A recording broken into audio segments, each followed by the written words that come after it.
Digestive System Podcast. The human digestive system consists of the alimentary canal and the associated glands. मतलब जो इंसान का digestive system होता है वो दो चीज़ों से मिलकर बना होता है. कौन कौन सी? एक तो एलिमेंट्री कैनाल हो गई और उसकी जो ग्लैंड्स होती हैं उनसे, एसोसिएटेड ग्लैंड से. अब पहले एलिमेंट्री कैनाल देखते हैं. Alimentary canal begins with an anterior opening, the mouth, and it opens out posteriorly through the anus. मतलब जो एलिमेंट्री कैनाल है वो एंटीरियरली मतलब सामने से कैसे खुलता है, माउथ ओपनिंग होती है उसकी, एंड पोस्टीरियरली मतलब पीछे से कैसे खुलता है, एनस के थ्रू. तो माउथ से लेके एनस तक हमारा पूरा एक एलिमेंट्री कैनाल फॉर्मेशन होता है. The mouth leads to the buccal cavity और ओरल कैविटी. अब ये माउथ है, माउथ के बाद कौन सा पार्ट आता है एलिमेंट्री कैनाल का? बकल कैविटी और ओरल कैविटी. ठीक है, उसे हम ओरल कैविटी भी कहते हैं. Oral cavity has a number of teeth and a muscular tongue. अब ये जो ओरल कैविटी है उसमें क्या क्या प्रेजेंट होता है? एक तो ये हमारे नंबर ऑफ टीथ प्रेजेंट होते हैं, ठीक है, दांत प्रेजेंट होते हैं, और एक मस्कुलर टंग, जीभ प्रेजेंट होती है. तो इन्हीं दोनों चीज़ों से हमारी ओरल कैविटी बनी होती है. कौन कौन से? टीथ से एंड टंग से. ठीक, each tooth is embedded in a socket of jaw bone. अब जो हमारे एक एक दांत है ना, किस में एम्बेडेड होते हैं? हमारे जो जबड़े होते हैं, ये जो मसूड़े होते हैं, इनमें वो एम्बेडेड रहते हैं. उसे ही बोला है socket of the jaw bone. This type of attachment is called thecodont. अब ये जो अटैचमेंट है कि जो हमारा दांत है वो सॉकेट ऑफ जॉ बोन में एम्बेडेड रहता है, इसी टाइप के अटैचमेंट को थीकोडोंट बोलते हैं. Majority of mammals including human beings form two sets of teeth during their lives. A set of temporary milk or deciduous teeth replaced by a set of permanent or adult teeth. मतलब ऐसा नहीं है कि सारे ही mammals में, कुछ exceptions भी हो सकते हैं. तो ये लाइन का ध्यान रखना, मेजॉरिटी ऑफ मैमल्स, जिसमें हम भी आता है, इंक्लूडिंग ह्यूमन बीइंग्स, दो सेट्स ऑफ टीथ उनकी पूरी लाइफ टाइम में वो फॉर्म करते हैं. कौन कौन से? जब आप छोटे बच्चे होते हो तो आपके कुछ दूध के दांत आते हैं, वो आपकी फर्स्ट सेट ऑफ टीथ होते हैं, जिन्हें हम टेम्पररी मिल्क बोलते हैं या फिर हम डिसीशियस टीथ भी बोलते हैं. फिर उसके बाद वो सारे टूट जाते हैं. फिर उसके बाद हमारे सेट ऑफ परमानेंट टीथ आते हैं जो हमारे साथ लाइफ टाइम रहते हैं. उन्हें हम बोलते हैं परमानेंट या फिर एडल्ट टीथ. इसी टाइप के डेंटिशन को, जिसमें हमारे जो टीथ हैं वो लाइफ में 2 टाइम्स आ रहे हैं, तो उसे हम बोलते हैं डाइफाइडोंट. ठीक है, एक जो एडल्ट ह्यूमन होता है, an adult human has 32 permanent teeth which are of 4 different types. इसी डेंटिशन को हम हेट्रोडोंट डेंटिशन कहते हैं. मतलब जो एक इंसान होता है उसमें 32 परमानेंट टीथ होते हैं. कौन से? 32 परमानेंट टीथ, डेसीशियस नहीं, परमानेंट टीथ होते हैं, जो कि 4 डिफरेंट टाइप के होते हैं. इसी डेंटिशन को हम हेट्रोडोंट डेंटिशन कहते हैं. तो अभी तक हमने कौन कौन सी चीज़ें पढ़ी? एक तो हमने पढ़ा थीकोडोंट. थीकोडोंट मतलब जो सॉकेट ऑफ जॉ बोन में एम्बेडेड जो हमारा टीथ रहता है उसे बोलता है.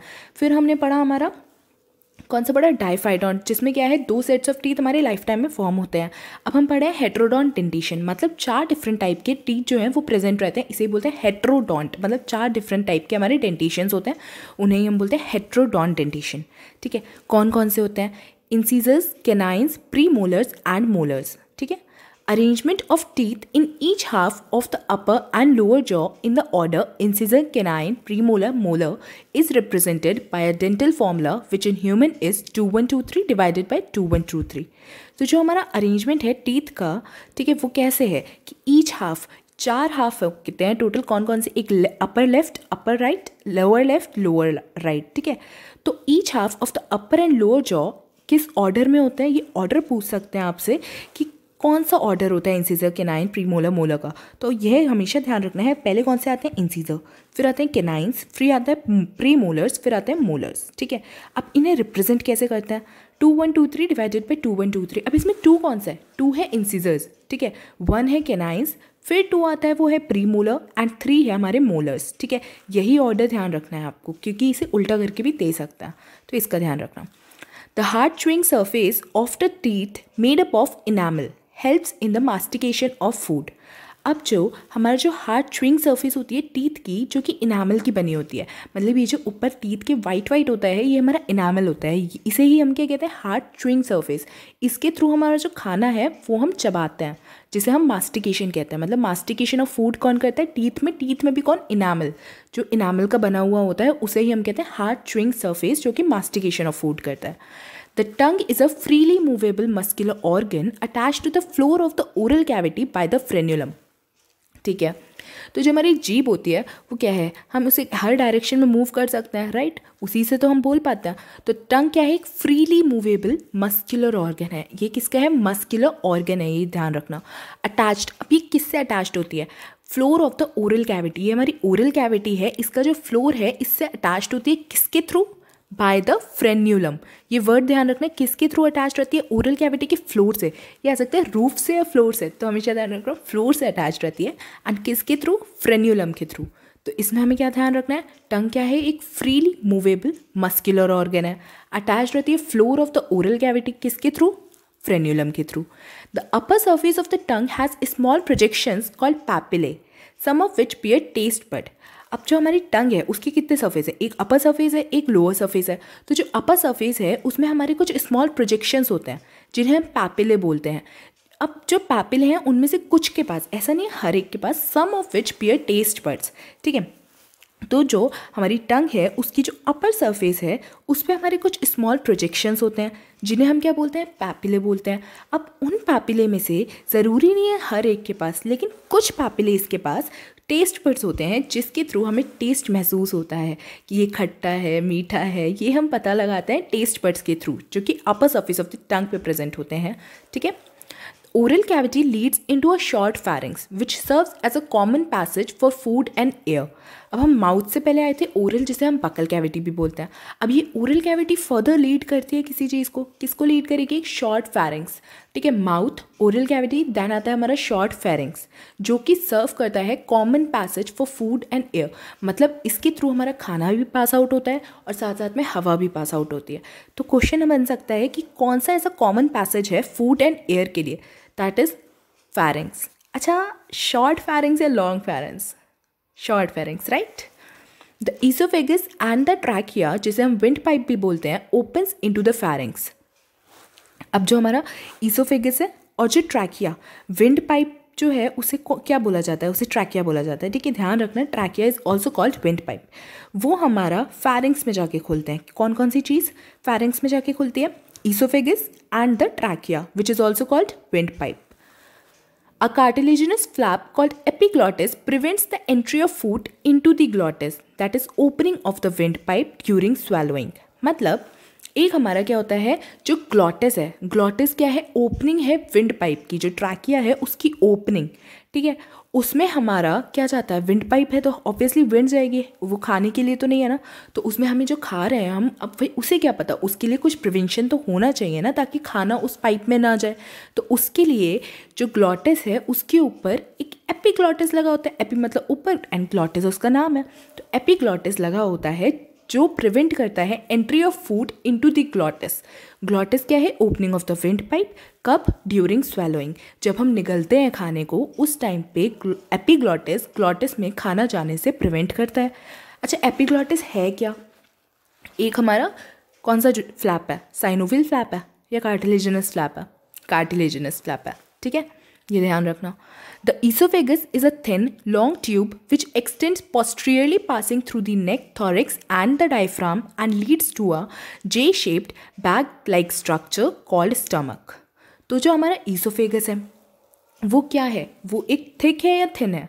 Thin है, right? तो esophagus is a thin, long tube which extends posteriorly passing through the neck, thorax and diaphragm. ये बहुत इंपॉर्टेंट लाइन है, इसमें क्वेश्चन बन सकता है कि ईसोफेगस सबसे पहले तो उसकी कैरेक्टरिस्टिक क्या है? वो थिन है एंड लॉन्ग ट्यूब है, ठीक है। एक्सटेंड कैसे करता है? एंटीरियरली या फिर पोस्टीरियरली? पोस्टीरियरली। ये एंटीरियर एंड पोस्टीरियर कंफ्यूज कर सकता है, तो ये ध्यान रखना, पीछे की साइड होता है। ईसोफेगस आगे की साइड होता है, पीछे की साइड होता है? पीछे की साइड होता है, ठीक है। अब ये पास किस किस को करता है? तीन चीज़ों को पास करता है। कौन कौन सी? नेक, आपकी गर्दन, थॉरेक्स एंड द डायफ्राम। किस चीज़ को? नेक, थॉरेक्स एंड डायफ्राम, ठीक है। और ईसोफेगस फर्दर फिर लीड किस में करता है? हमारा स्टमक में। स्टमक क्या है? स्टमक का जो शेप है वो क्या है? जे शेप्ड स्ट्रक्चर है, बैग लाइक स्ट्रक्चर है, जिसे हम स्टमक कहते हैं, ठीक है। इसे एक बार कंक्लूड करते हैं। ईसोफेगस की कैरेक्टरिस्टिक, ठीक है, थिन है, थिन है, लॉन्ग ट्यूब है, शॉर्ट ट्यूब है, लॉन्ग ट्यूब है, एंटीरियरली पास होता है या फिर पोस्टीरियरली पास होता है? पीछे की साइड पास होता है, आगे की साइड? पीछे की साइड, मतलब पोस्टीरियरली पास होता है। किस किस को पास करता है? Neck, thorax and diaphragm. Neck, thorax and diaphragm कहाँ लीड करता है? स्टमक में। स्टमक का शेप क्या है? J shaped bag like structure है। Done. A muscular sphincter that is also called gastroesophageal regulates the opening of esophagus into the stomach. मतलब कि जो हमारा मस्कुलर स्फिंक्टर है, कौन सा स्फिंक्टर? गैस्ट्रो ईसोफेंजियल। मतलब इसमें क्या क्या आ गया? गैस्ट्रो मतलब स्टमक एंड ईसोफेजियल मतलब ईसोफेगस। तो ऑब्वियसली स्फिंक्टर इन्हीं दोनों के बीच में होगा। किसके बीच में? स्टमक के बीच में एंड ईसोफेगस के बीच में। वो क्या रेगुलेट करता है? Opening of esophagus into the stomach. Obviously जब स्टमक और ईसोफेगस के बीच का स्फिंक्टर है तो वो ओपनिंग जो होगी ईसोफेगस का स्टमक में ही तो रेगुलेट करेगा। तो नाम से ही क्लियर हो रहा है, gastro oesophageal sphincter. The stomach locates in the upper left portion of the abdominal cavity, has four major parts: a cardiac portion into which the esophagus opens, a fundic portion, body, and a pyloric portion which opens into the first part of the small intestine. ठीक है, तो जो हमारा stomach है वो upper left portion of the abdominal cavity में situated होता है। ये आपको स्टमक की पोजीशन ध्यान रखनी है। अभी हमने स्टमक के बारे में क्या पढ़ा था? स्टमक जे शेप्ड बैग लाइक स्ट्रक्चर होता है। ठीक है, स्टमक ईसोफेगस के बीच में एक स्फिंक्टर होता है जिसे हम गैस्ट्रो ईसोफेजियल स्फिंक्टर बोलते हैं।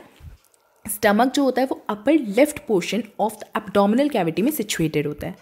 स्टमक के 4 पार्ट्स होते हैं, जिसे हम एक कार्डियक पोर्शन होता है जहाँ पर हमारा ईसोफेगस खुलता है। तो आपसे क्वेश्चन पूछ सकते हैं, विच पार्ट ऑफ द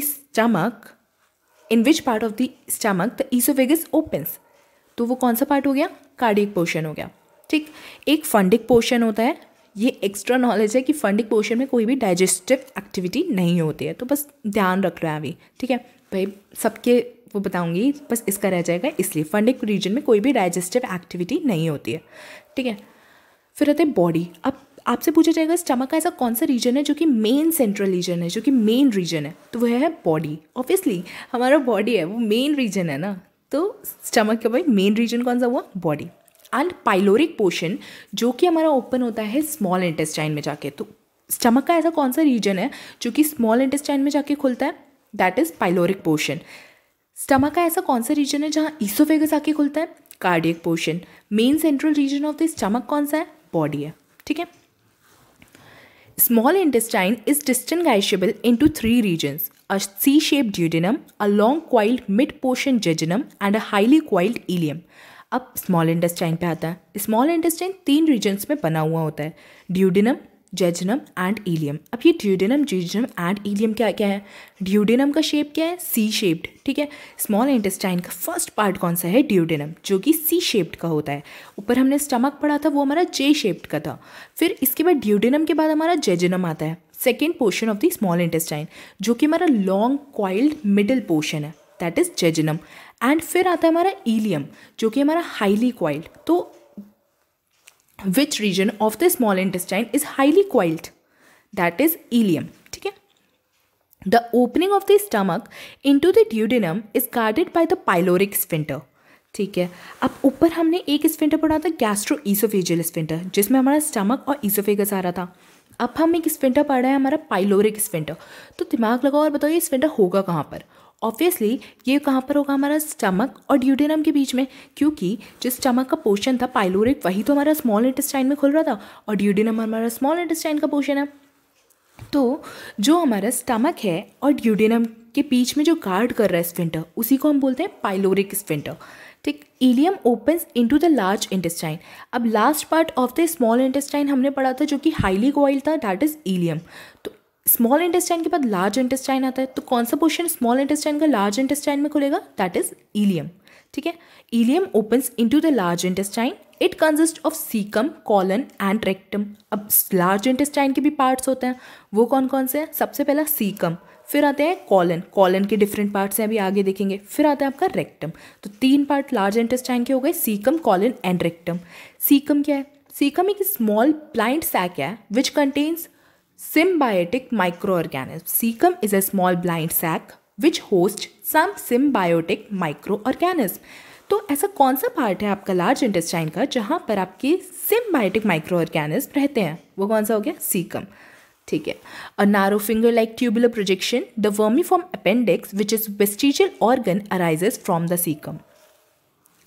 अब हमारे पास आता है एक वर्ड आता है वर्मीफॉर्म अपेंडिक्स। ठीक है, ये एक हमारा वेस्टिजियल ऑर्गन होता है। वेस्टिजियल इन द सेंस ये हमारे यूज़ में नहीं होता है, तो हम सबके में, लेकिन किसी काम का नहीं है। ठीक है, बेकाम में ऐसे ही पड़ा हुआ है बस शरीर के अंदर, ठीक है। तो एक narrow finger like tubular projection, अगर आपसे पूछा जाएगा कि narrow finger tubular like projection क्या है, तो वो है वर्मीफॉर्म अपेंडिक्स, जो कि एक वेस्टिजियल ऑर्गन है, कोई इसका काम नहीं है। और ये अराइज कहाँ से करता है? सीकम से ये अराइज करता है। सीकम क्या था? एक स्मॉल ब्लाइंड सैक था जिसमें हमारे सिम्बायोटिक माइक्रो ऑर्गेनिज्म होस्ट करते थे, ठीक है। The caecum opens into the colon. अब सीकम के बाद हमारा कॉलन आता है, जो कि कॉलन में जाके खुलता है। द कॉलन भी हमारा 4 पार्ट में डिवाइडेड होता है। Colon is divided into the 4 parts and ascending, transverse, descending part and the sigmoid colon. तो कौन कौन से हो गए? पहले असेंडिंग, ऊपर जाओगे, फिर उसके बाद सीधा होगे जिसे हम ट्रांसवर्स कहेंगे, फिर नीचे आओगे डिसेंडिंग, ठीक है। इसके बाद एक हमारा सिग्मोइड कॉलन के नाम से भी होता है। तो ये हमारे टोटल 4 पार्ट्स होते हैं। तो अगर आपसे पूछा जाएगा कि colon is divided into how many parts, mostly बच्चे 3 कर देते हैं, असेंडिंग, ट्रांसवर्स एंड डिसेंडिंग को सोच के, बट एनसीईआरटी में एक और दिया है which is also called the sigmoid colon.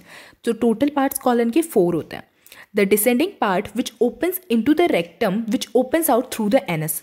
अच्छा, इसमें लास्ट पार्ट तो सिग्मोइड कॉलन दिखाया है, बट इसमें नेक्स्ट लाइन में आपका ये कुछ कॉन्ट्रेडरी स्टेटमेंट कर दिया कि डिसेंडिंग पार्ट ओपन होता है आपके रेक्टम में, जो कि हमारे एनस के थ्रू बाहर चला जाता है। तो अगर आपसे क्वेश्चन आएगा कौन सा पार्ट ओपन होता है रेक्टम में, तो आप डिसेंडिंग पार्ट ही लिखोगे, ठीक है। The wall of the alimentary canal from esophagus to rectum possesses 4 layers, namely serosa, muscularis, submucosa and mucosa. तो जो हमारी इसमें फिर क्या आता है कि जो एलिमेंट्री कैनाल है उसमें कुछ वॉल्स भी तो होती हैं, वो कहाँ से कहाँ तक प्रेजेंट होती है? हमारी ईसोफेगस से रेक्टम तक प्रेजेंट होती हैं। तो ये एक बहुत बढ़िया क्वेश्चन बन सकता है कि जो एलिमेंट्री कैनाल की वॉल्स होती हैं वो कहाँ से कहाँ तक प्रेजेंट होती हैं, माउथ से रेक्टम तक या ईसोफेगस से रेक्टम तक? ऑब्वियसली ईसोफेगस से रेक्टम तक प्रेजेंट होती हैं wall of the alimentary canal. अब ये जो वॉल होती हैं उसमें लेयर्स भी तो होंगी। कितनी लेयर्स होती हैं? 4 लेयर होती हैं। कौन कौन सी? Serosa, muscularis, submucosa and mucosa. Serosa क्या है? सिरोसा आउटर मोस्ट लेयर है जो कि बनी होती है थिन मेसोथीलियम की। थिन मेसोथीलियम मतलब epithelium of visceral organs. So serosa is the outermost layer and is made up of thin mesothelium. Thin mesothelium epithelium of visceral organs भी कहते हैं, विद सम कनेक्टिव टिश्यूज। तो अच्छे से ध्यान रखना कि आउटर मोस्ट लेयर कौन सी है एलिमेंट्री कैनाल की? सिरोसा है। किसकी बनी होती है? Thin mesothelium and connective tissue. Thin mesothelium की जगह आपको एपिथीलियम ऑफ विसरल ऑर्गन्स भी बोल सकता है, ठीक है। Muscularis is formed by smooth muscle usually arranged into inner circular and outer longitudinal layers, ठीक है। तो इसे आप ऐसे याद कर रख लो, LOCI, लॉकी, ठीक है, मतलब longitudinal outer side and circular inner side, ठीक। मस्क्युलरिस लेयर हमारे 2 में डिवाइडेड होती है, longitudinal and circular. Circular inner side होता है, लॉन्गिट्यूडनल आउटर साइड होता है। और ये बनी किसकी होती है? स्मूथ मसल्स की बनी हुई होती है। एन ऑब्लिक मसल लेयर में be present in some regions. अब जो मस्क्युलरिस लेयर है उसी में ये एक लाइन ऐड है कि ऑब्लिक मसल लेयर प्रेजेंट होती है कुछ रीजन्स में।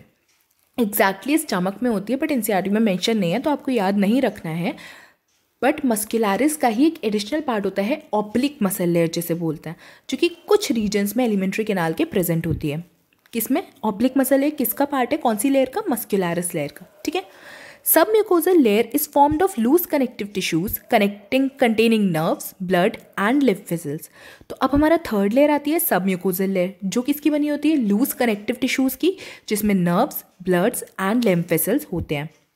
Duodenum glands are also present in सबम्यूकोजा।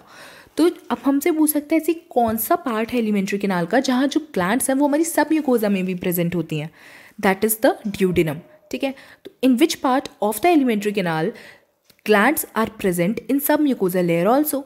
It is the duodenum, ठीक है। The innermost layer lining the lumen of the alimentary canal is the mucosa. अब हमने आउटरमोस्ट लेयर पढ़ी थी सिरोसा, इनरमोस्ट लेयर कौन सी है? म्यूकोजा है, जो कि किसको लाइन करती है? हमारे lumen of the alimentary canal को। तो which layer of the alimentary canal line the lumen of alimentary canal? It is the mucosa, ठीक है। This layer forms irregular Fords which is called rugae in the stomach and small finger-like foldings called villi in the small intestine. तो ऐसी कौन सी layer है जो कि र्यूगे का formation करती है स्टमक में और विलाई का फॉर्मेशन करती है स्मॉल इंटेस्टाइन में?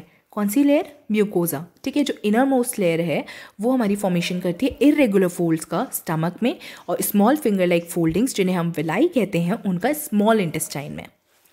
The cells lining the villi produce numerous microscopic projections called microvilli, giving a brush bordered appearance, ठीक है। तो इसका मतलब क्या हुआ, जो हमारी सेल्स, जो विलाई हमने देखी थी उसको कुछ सेल्स लाइन कर रही हैं, वो प्रोड्यूस करती हैं हमारी सेवरल माइक्रोस्कोपिक प्रोजेक्शंस जिन्हें हम माइक्रोविलाई बोलते हैं। विलाई के ऊपर कुछ सेल्स होती हैं जो कि एक माइक्रोविलाई का अपीयरेंस देती हैं और जो उसे ब्रश बॉर्डर अपीयरेंस जैसा फॉर्मेशन करती हैं। किसके ऊपर? ये विलाई के ऊपर होती हैं, ठीक है, जिन्हें हम माइक्रोविलाई बोलते हैं। These modification increase the surface area enormously। अब ये जो ब्रश बॉर्डर्ड अपीयरेंस होता है इनमें, वो किस लिए होता है, इसका फंक्शन क्या है कि ऐसा अपीयरेंस क्यों दे रही है? ताकि जो सरफेस एरिया है, जो सरफेस एरिया है ना विलाई का, वो इंक्रीज हो सके, ठीक है। Villi are supplied with a network of capillaries and a large lymph vessel called the lacteal.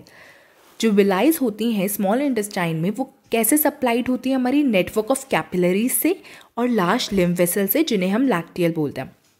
तो ये क्वेश्चन बन सकता है कि जो विलाई होती हैं वो किस चीज़ से सप्लाइड होती हैं? कौन कौन सी चीज़ें हो गई? दो चीज़ें, network of capillaries and large lymph vessel, जिन्हें हम लैक्टियल भी बोलते हैं, ठीक है।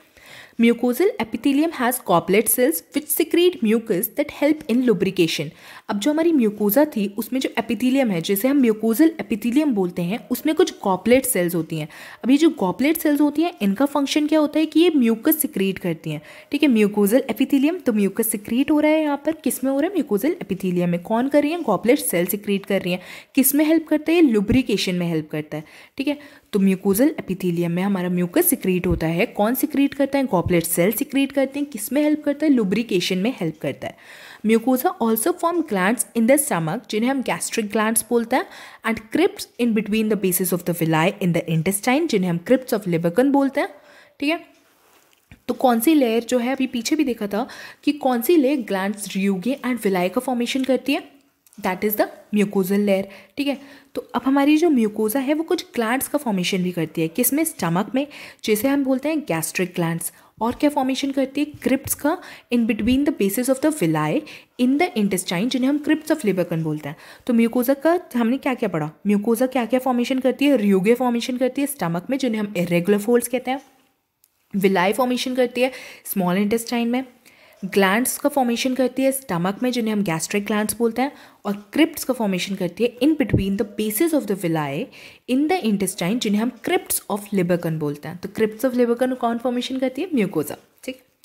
All the 4 layers show modification in different parts of the alimentary canal.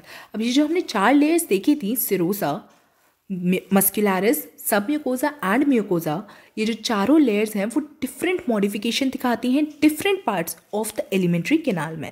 Okay, thank you, bye.